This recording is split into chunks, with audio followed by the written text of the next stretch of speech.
and we'll move into our second segment, and we'll try to keep this one a little bit short. We have a few of our answers don't need really much elaboration. It's just kind of short, just like your opinion. But this segment is called "How Far Can Bama Go?" and that's kind of our first question as well. And then after "How Far Can Bama Go?" we'll tell you about how we feel about Bama and some of the other hot topics amongst Bama fans that you see in the chat rooms and everything like that.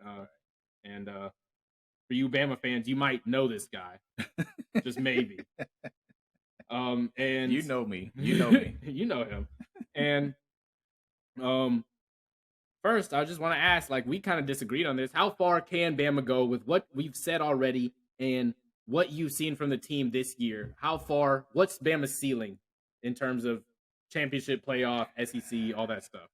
Okay, yeah, we talked about this last night, and this is a tough question for me being a Bama fan, because as a Bama fan, I'm always hopeful that, Bama fans come into the year hoping for championships. If you don't win a national championship, then for a Bama fan, the year is a failure. Oh yeah, right? It's just I don't care about failure. bowl games. Nobody cares Right. about those. But if I take off my Bama lens, and then just try to look at things objectively and say, okay, how far can Bama go based on what I've seen so far on the field, stats wise, as well as just the eye test. Right now, I'm looking at the SEC championship. I just don't know. I'm saying when I take a look at Bama's schedule, I'm saying they're coming up into just a murderous Hard. part of their Tough. schedule. I'm saying it's like all these SEC teams. They'll play three top. Right. I think after this week, depending on what A&M's ranked, they'll play 3 top 15 teams. Exactly. I'm saying, so you got Arkansas, Straight. you got Texas A&M, you got Tennessee, who's looking decent. Mississippi State, LSU, they're not up there with these other teams at this point. But still, when Alabama and LSU play each other, LSU will get up for that game. So we can't just kind of overlook them either. So when I look at that, it's hard for me to see us escaping without a loss. But I still think at the end of the day, we will land in the SEC championship game. And then Georgia will probably be there. And I'm just not sure at this point in time whether or not we get past Georgia. So if we go into that game already with one loss out of this schedule that we have, and then we get beat by Georgia, if that's the case, then I just don't know how we go past the SEC championship. Yeah, that's a good point. That's not something I really thought about, I guess, is most likely Bama could probably lose in this next 3-week stretch that they're having. Arkansas, A&M, and then Tennessee. Right. I think there's a bye week somewhere in there. It but is. I just like you said, that's a really tough section of the schedule to be going through. Arkansas right now ranked 10. They just lost, so I think they will drop. I don't expect them to drop past 15. Like I said, A&M, I think they'll raise up, and then Tennessee will also raise up, of course.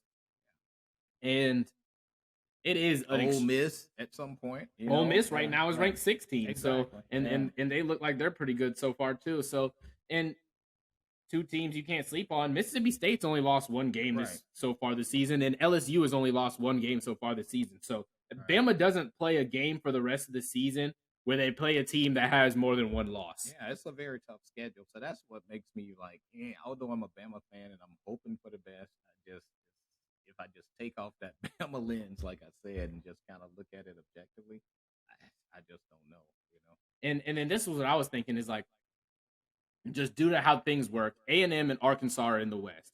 If Alabama loses to Arkansas, they could still make the SEC championship because Arkansas lost to another West team. If Alabama loses to A&M and A&M wins the rest of the season, Alabama's not even going to go to the SEC championship. So they get the head-to-head. Exactly. Right. And at that point, A&M's only loss is to a non-SEC team. So they're not going to count it as tough. You know what I'm saying? And so in that case, what you're saying is you think we'll most likely lose to Arkansas or Tennessee or just one of them. One of those teams. It's just you got Arkansas, you got Texas A&M, you got Tennessee, you got Mississippi State, you got Ole Miss. I don't see us losing to Mississippi State. I don't see us losing to LSU.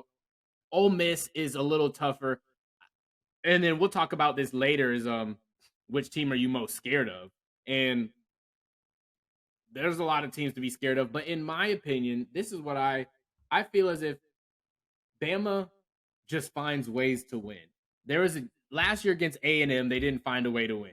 But against Georgia in that SEC championship, they found a way to win. They found a way to get it done, even though things weren't looking great up until probably around the midway through the third quarter is when they really started to take it away.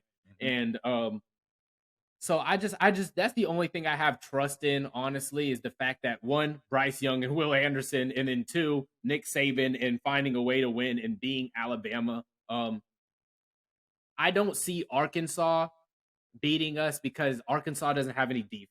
And if it comes into an offensive shootout, I see that Bama could win that game. Against A&M, A&M really only runs the ball. Their quarterback isn't that great. If we can somehow figure out a way to stop the run, which has been somewhat of a struggle, I do think that, once again, Alabama can get out of that game. Now, Tennessee, that's going to be a really, really tough one. I'm not sure what is going to take. I think defensively, Alabama is going to have to play their best game they've played so far to play against Tennessee and win that game. So that being said, I truly think that if Bama, I think they can make a playoff. I think they can get through the rest of their schedule. I think they can beat Arkansas. I think they can beat A&M, and I'll give them Tennessee as well. I may be being a biased fan. I know I said you're the biased fan, but maybe it's me. Who's being biased now? Maybe it's me. Maybe it's me. But I'll have to give them the rest of the season just due to being Bama. And this is one thing I think is underestimated. Bama really hasn't defensively. Like, we've seen chinks in the armor and we've seen some things that haven't looked great. But overall, when you look at what teams have been able to do number-wise against Alabama, it does not look good. Right. Like, they're not able to move the ball. There hasn't been many teams that have rushed over 70, 75 yards. There hasn't been many teams that have passed over 150, 175 either. So we've really shut down a lot of teams on the defensive side of the ball, even though I think that against harder competition, you can see where the holes would develop. Exactly. Yeah. Because we have seen where teams have moved the ball and then Bama's defense will finally clamp down and then start and figure it out and then, kind of shut everything down. But, just as you stated, I'm just looking at down the road when you start playing some of these SEC teams and they're already looking at film and seeing, where the cracks are, that maybe they can kind of exploit some of those cracks. Yes. And that kind of goes into our next segment is, which positions do you think are the worst? I know you have a few written down here. I kind of agree with most of them, so I thought this would probably be a shorter part of it. Yeah. Offensively, with Bama offensively, you gotta say the receivers. I'm saying they just have not found a solid 3-4 guys. I'm saying, you have Jermaine Burton. He hasn't just, he started to look a little bit better in the game against Vanderbilt yesterday. But he hasn't just been, all that we expected him to be at this point. Trayshawn Holden, same deal. You see flashes, but still not that guy. Now, Corey Brooks, I think he can become one of those guys, and he showed it yesterday in the Vanderbilt. He showed it last season. Yeah, he showed it last season. It's annoying to me. Yeah. But they just have not found that guy. Tyler Harrell, who was transferred from Louisville, from my understanding, he's been a little dinged up, that type of thing. So we haven't seen what he offers. And then the other receivers you have are all young guys. You have a bunch of young guys. JoJo Earl, who's been banged up. Aaron Anderson, who they expected. Kobe Prentice, where we see him making some rookie mistakes too. Exactly. Isaiah Bond, all of those guys are still very young. So I just think that's the part that I worry about the most with Bama's offense. Now, offensive line, a lot of people will say offensive line. I think there's some concern there. I've seen improvement, but when I look at the most worrisome part for me, it's still looking at those receivers. Yeah, and I'd have to agree. The worst part of this team is easily the receivers. Trayshawn Holden is the leading receiver. He has 200 yards, which we're in week 3, 4? 4. Yeah, we're in week 4 now.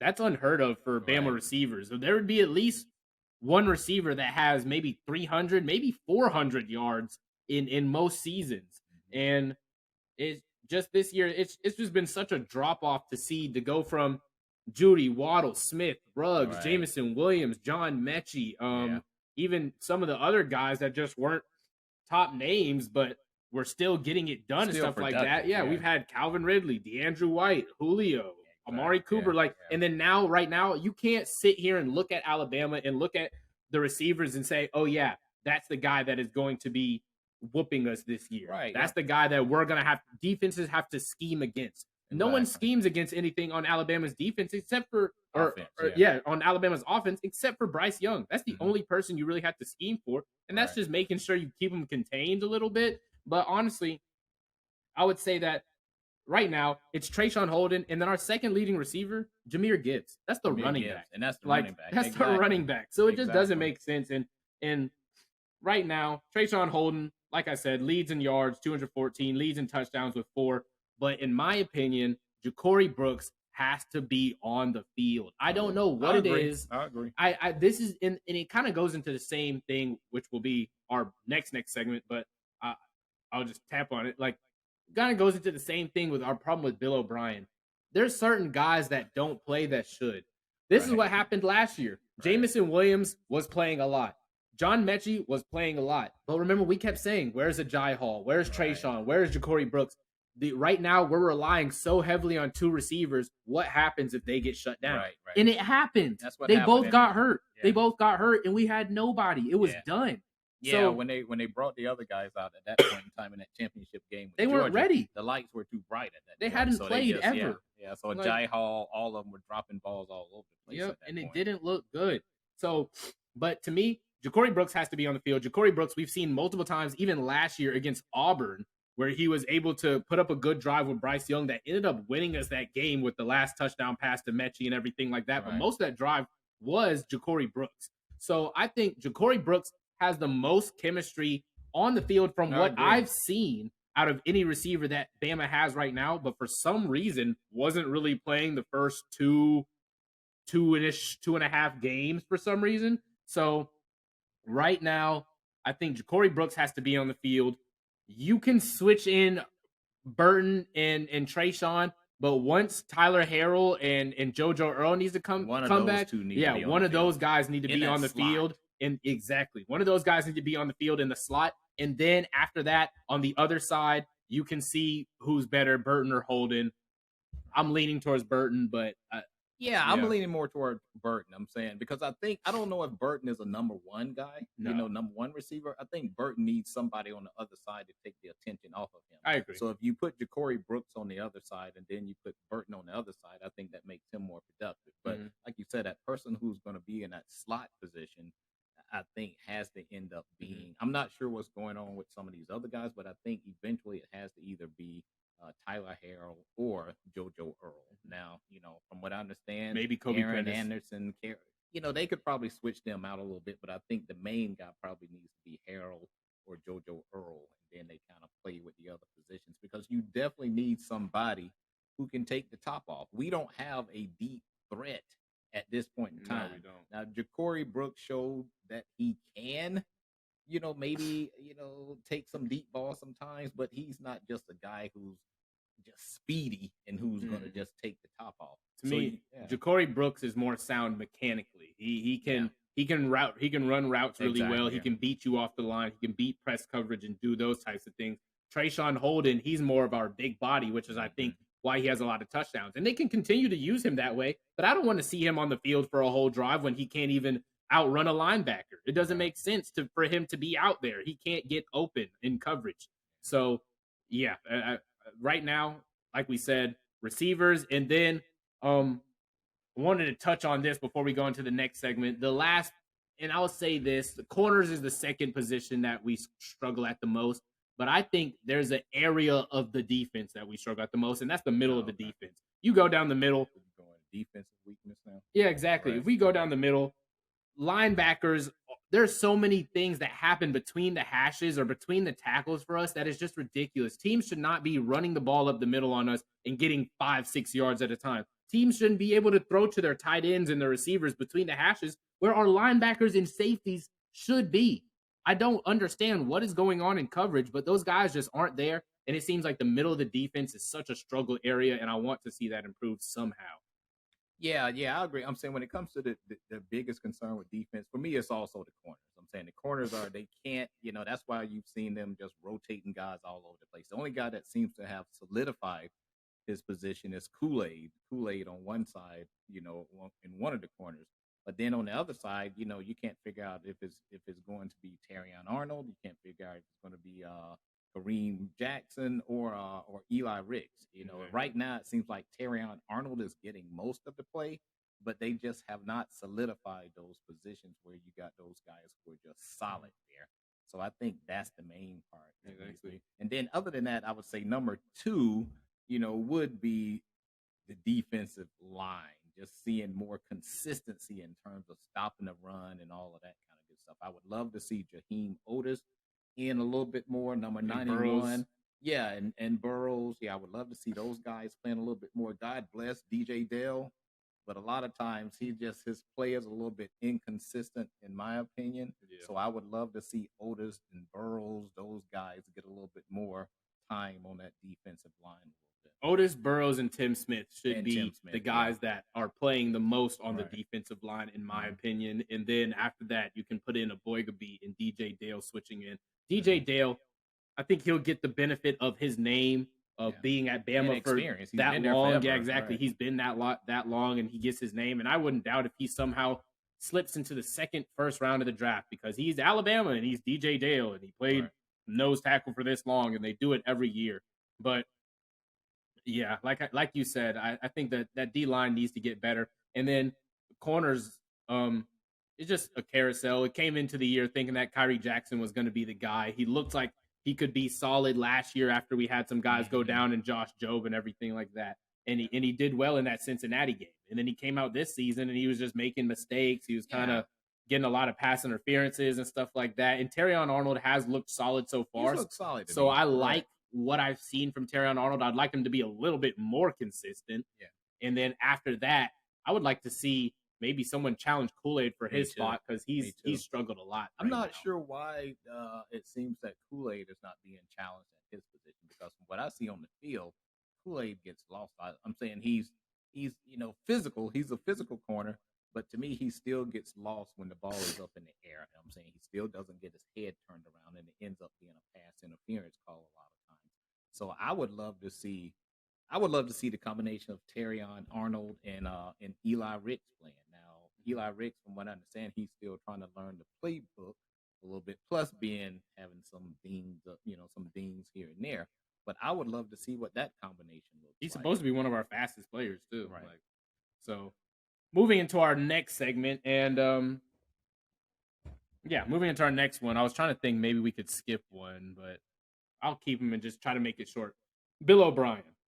Do you see, in your honest opinion, what would you grade Bill O'Brien if you were giving him an American grading system, A through F? What would you grade him?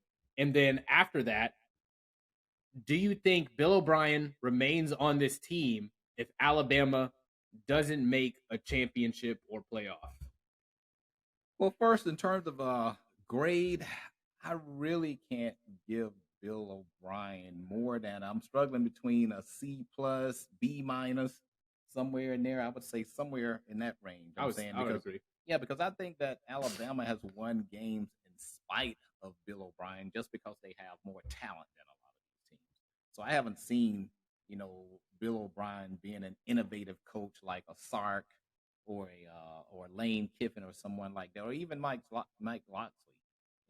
In terms of just offensive coordination, his play calling tends to be very vanilla, very basic. There is no misdirection. There is no innovation or anything like that. So I see him, if we don't make the playoffs, I say Alabama will probably get rid of Bill O'Brien if we don't make the playoffs. Now, if we make the playoffs, I think Bill O'Brien stays around unless he gets hired by some other team. And right now, I don't know who will take him. You hear his name being on the coaching carousel, getting called out all the time. Yeah, but at the same time, it never seems to materialize. So, and that's what I agree. I said this, and we were talking about it last night with all the different coordinators, and we have a long list of Alabama coordinators because they always getting hired to new jobs because just the Alabama formula, how it happens. We have a lot of change after 1 year. And we said Sark, Kiffin, all these other guys. And the last one, even past Daboll, who I was hyping up Daboll until I looked into some more things. And then last one is Bill O'Brien. He's got to be the last one. It's not really even close, honestly. He hasn't done anything to me consistently enough for him to get praise, for him to be considered a head coach as a college football team. Now, by all means, other college football teams, do not listen to me. Take him away. Take him away from us. Do you hear us, Nebraska? Exactly. Please steal Bill O'Brien away. Bill O'Brien's a great coach, Nebraska. Yeah. And do it now. Do it now. Today. Go get him today. Scott Frost is not your. We'll take Scott Frost. Right. We'll coach him up, and he'll be a great offensive coordinator 2 years from now. Right. But right now, Bill O'Brien has to go. And I don't want to wait for we get down the line, it hits playoff, it hits SEC championship time, and now all of a sudden he's getting hired, and we're looking for a new offensive coordinator, and it's all, is he even fully in and everything? Because we do this every single year. But I still, like, I have no confidence in his play calling, and this is what I said. If Bama makes a playoff, or if Bama gets past the SEC, if Bama makes it to the SEC championship, Bill O'Brien could still get fired, depending on how that game goes. Now, if Bama doesn't make it to a playoff, if Bama doesn't make it to a playoff or SEC championship, I think he's for sure gone. Now, if Bama makes it to an SEC championship, but he doesn't make it to a playoff, he might have a little bit more leeway, tiny bit more leeway. But if Bama makes it to an SEC championship and a playoff and a championship, I pray to God another team takes him because Saban will not fire him. Saban will keep him on the team and be, oh, you see, I was right. I want to No, we want, like you said, we're winning in spite of Bill O'Brien right now. He is not the guy that is calling great games. He doesn't start the right players. He has no type of offensive creativity or system or exactly like he's running on random 3rd and 7s. I remember he threw a screen on the goal line last year. I'm like, I just don't understand what is going through your head at times when Alabama's offense is on the field. I just don't. It doesn't make sense. It almost makes me wish that at times Bryce Young had the option to be like, okay, I'm calling my own play because this guy doesn't know what he's talking about. Like, it's just insane. Yeah, I'm saying Bill O'Brien will do things like, I'm saying we can be within 5 of the goal line first and 5 yards to a touchdown, and then Bill O'Brien will throw 3 passes. You know what I'm saying? It's just his play calling a lot of times just doesn't make any sense. Or we can be in 3rd and 12 and he's running the ball. He's running the ball. It doesn't make any sense sometimes what he's doing, and it just tends to be very vanilla, basic, slow developing type of plays, you know. And you saw in the Vanderbilt game. Now, I would say this season, the Vanderbilt game yesterday was the best game I've seen him call this year. And that's not saying a lot, but it was the best that he's called this year. But he speeded up the tempo a little bit. They were not going hurry up, but they were just like moving a little bit faster and trying to air it out. It wasn't hurry up, but it was no huddle. Yeah. Exactly. So they were moving faster, and I think that's what Bama's going to have to do. As long as Bill O'Brien is going to lack in creativity, like the creativity we saw from Kiffin and we saw from Sark. Yeah, exactly. Like, as long as he's going to lack in that category, he's going to have to do some things like run or hurry up, do some no huddles. One of the things that I used to love that Gene Chizik used to do, big play, we're running our next play right now. We're getting down the field. Say we get a 20, 30-yard play. Next play is coming right now. We're not giving you time to adjust. We're not giving you time to think about why that happened or what went on. Get on the ball. And I think that's one of the things like that Bill O'Brien should be able to implement and see that he can change and make himself look better, honestly. And maybe he would have already had a job by now. So, and then the other thing, get on the field. I want Saban in your ear. I want to make sure that Nick Saban can scream at you every time you do something stupid like he used to do to Kiffin. And maybe that ran Kiffin out of Bama, but you see Kiffin is better because of it. So I have to say Bill O'Brien cannot sit up there in that booth all protected by his guys up there. I don't care. Yeah, I'm saying Bill O'Brien's sitting up in the booth. He's doing nothing more than hiding from Saban. He is. Bill O'Brien needs to be on the sideline so Saban can cuss at him when he feels like. You know what I'm saying? He needs to be on the sideline. So that being said, we'll move into our next one. I don't want to harp on that one for too long. I could talk hours about Bill O'Brien right now, as any Alabama fan. Our next one, this one was also short. Kind of goes into how far can Bama go, and we talked about their season and their next few games that are being played. And my dad has his notes over here, so that's what we keep looking at and everything like that. And which team are you most scared of right now? And it's really between two, I think. Yeah, I would say, we talked a little bit about the schedule earlier. I'm saying Alabama was getting ready to just embark upon this tough schedule. But I would say the teams that I'm most scared of at this point, it's kind of a toss-up between Texas A&M and Tennessee. And then for the reasons that I know Texas A&M lost that game against Appalachian State or what have you. But, again, teams always, when they play Bama, they get up to play Bama. And then you take into consideration what happened off the field between Texas A&M and Alabama in the offseason and the whole little deal going back and forth between Jimbo and Nick Saban. I just think that game is going to have a higher level of intensity. Now, I do think it benefits us that they're playing at our home. They'll be in Tuscaloosa. But at the same time, that level is going to be amped up to 10 at that point. So that's a scary game. And then just based on what I've seen from Tennessee so far with Hooker at quarterback and them just being a little bit more open team, plus our biggest concern on defense being Alabama's corners and all the holes that tend to be in that coverage a lot of times, Tennessee would concern me a little bit too. Yeah. And I think Tennessee is the most scary team to me. And that's due to the fact that they have a quarterback who can pass the ball around. I don't have much trust in Max Johnson or Haynes King, the two quarterbacks that Texas A&M has right now. They just benched Haynes King after he went out there and looked terrible against App State and had Max Johnson starting since. And Alabama played Max Johnson multiple times when he was at LSU, and it didn't look good then either. Right. So I don't, unless A&M just like God forbid, if A&M runs the ball all over us, I will throw something through the television. Like, that would make me more mad than Tennessee going out there and passing against us and dinking us up. You know what I'm saying? Because that will at least give me more respect for maybe this quarterback is just really that good. Now, if they go out there and just run the ball, that's demoralizing. They just run over and give us 250 rushing yards and beat us. That is super demoralizing. But I don't see A&M getting that many rushing yards. They might get 150. They might get 180 or something like that. But due to how Alabama plays offensively, I think we would be able to keep up with that type of production. So A&M doesn't fully scare me as much as Hendon Hooker and Tennessee does right now. Now, Tennessee, they might pick us apart from our defense, honestly. Right, exactly. I see Hendon Hooker, like we said, he could put himself in that Heisman conversation real soon with how their schedule is going to go. They play Kentucky, they play Georgia. They do play Vanderbilt, who has looked somewhat solid this season, and some other teams. So, and they've already beat Pitt in Florida, who are two ranked teams too. So right now, I would have to say that they scare me more than A&M does, just because of the fact that they have a quarterback. And that quarterback can run the ball too. Like we said, he had 100 yards. Yeah, he does have will. And he's smart. He reads plays and everything like that. He anticipates throws, and he waits for things to get open, and he takes what's given to him. So and I think he's about 35. He's like, I think they say like 24, 25 years old. Right. He's been I don't know how. Right. I don't know. He's older than some NFL quarterback. Right. So right now, Tennessee is the most scary to me.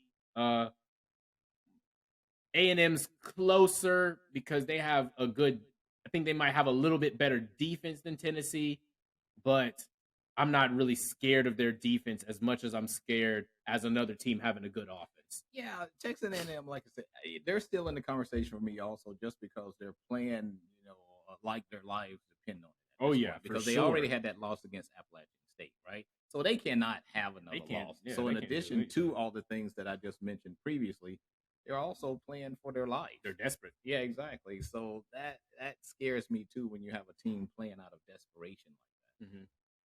And last thing we have here is kind of a simple question: is the Bama dynasty over? Is the reign over? I don't think Alabama's dynasty is over. Again, I'm an Alabama fan, Thank you. So of course, but I don't think Alabama's dynasty is over. Do we dominate like we did 5-6 years ago, where Alabama was just obviously head and shoulders above everyone else? No, we're not at that point. But we're still in the conversation. I'm saying we've been in the conversation since Saban arrived there. I'm saying 2007, 2008. We're always in the conversation. We don't always win the championship, but we're always there in the conversation. And that has gone on since 2007, over 15 years now. And I don't see where that is ending. Have other teams caught up and kind of pulled us kind of into the fold a little bit? Yeah, I'm saying teams like Georgia, Ohio State, even Clemson over the last few years. Even Clemson over the last few years. We'll see what Texas A&M does over the next few years with their great, recruiting classes and that type of thing. We'll see. But but in terms of just Alabama's dynasty being over and we're done and all that type of thing, I don't see it. I think that's so premature. And I know we're Bama fans, so of course you guys can say whatever, you're biased, whatever. But let me give you the facts. Alabama has been to a championship 3 of the last 4 seasons. And in 2 of those seasons, they won. Last year in 2021, Alabama lost to Georgia. 2020, Alabama won against Ohio State. 2018, 2019, that was Joe Burrow. And then 2017, 2018, that was when Tua came back 2nd and 26 against Georgia. Yeah, I don't know how you look at the last 3 of the last 4 seasons, Alabama being in the championship and winning 2 of them, and then say, oh, yeah, the dynasty's over, the reign is over because of, what? I'm not sure what y'all are looking at. Right. That year in 2020, we were easily the most dominant team in college football. Right. I don't think many people had a question going into that championship who was going to win that game. Yeah. Exactly. Yeah. So I just don't know how people can sit there and say just 2 years ago, literally 1 year that Georgia wins a championship, and all Georgia fans want to bark and get all loud, and the dynasty's over because we stole Kirby and we have better recruits now and we can do 1 in 40 years. 1 in 40 years. Right. A single 1 in 40 years. And y'all might win one again this year. I will give y'all that. Y'all right now, Georgia right now looks like they have the best team. But for them to come out talking about the dynasty's over because they finally got a win against Bama for the first time in how many games Georgia has played against Alabama, I don't know, since 2013, 2012. I don't even know. It might be further than since then. And got that win with both of our receivers down. Two of our best players Not offering gone. in excuses. I know that's a part of the game, but at the same time, John Mechie down, came into the game down, and then we still had a chance at winning that game until Jameson Williams went down on his way to scoring a touchdown. Yep, literally caught a 60-yard ball and then tore his ACL. So it's just crazy to me how.